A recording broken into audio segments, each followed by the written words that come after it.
सुभद्रा योजन आसला नुआ रिपोर्ट 1 लाख हिताधिकारी को जाइना टंका। तबे एने उपमुख्यमंत्री प्रभाती परिड़ा देले सूचना।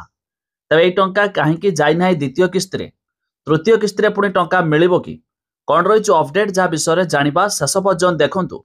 जदि आपण माने भी प्रथम किस्ती पाइछंती द्वितीय तृतीय पाइना एमिति कि टोटाली टंका पाइना तबे वीडियो को शेष पर्यंत देखि रखंतु। जानिबा पूर्व वीडियो को लाइक करंतु, सब्सक्राइब करना थिले एबे सब्सक्राइब करी पाखर थिबा घंटी चिन्ह को दबाई दियंतु। देखंतु एबे एक अपडेट आसुची। सुभद्रा को नहीं बड़ सूचना देइछंती उपमुख्यमंत्री प्रभाती परिड़ा।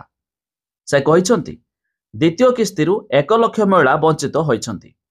राशन कार्ड और आयरे तालमेल अभाव 1 लाख महिला वंचित होइछंती। किछि जण प्रथम किस्ती पाइछंती मात्र आय वृद्धि दर्शाई राशन कार्ड फेराइछंती।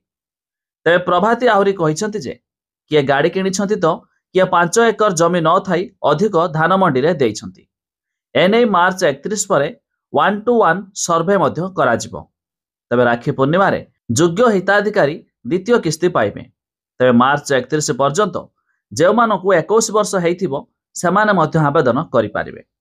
तबे जानि रखंतु जे मानको टोटाल टंका मिलिनी सेमानको राखी पूर्णिमा रे एका बेले 3टी किस्तीर 15,000 टंका मिलिबो।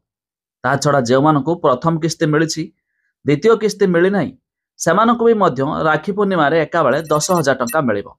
हेले यह जानि रखंतु मार्च 31 पर डोर टू डोर सर्वे आरंभ हेबाकु जाउछि। काहेकि टंका जाइनी सतरे कोन सेमानकर अयोग्य बा योग्य ता मध्य जांच हेबो। ता छड़ा यह भी कहिसंती कि मार्च 31 पर्यंत जे मानको 21 वर्ष हेइथिबो सेमाने मध्य आवेदन करि पारिबे। तेबे अधिक जानिया पाई वेबसाइट लिंक आमे डिस्क्रिप्शन रे देइछु, आपण माने जाई मध्य चेक करते पारिबे।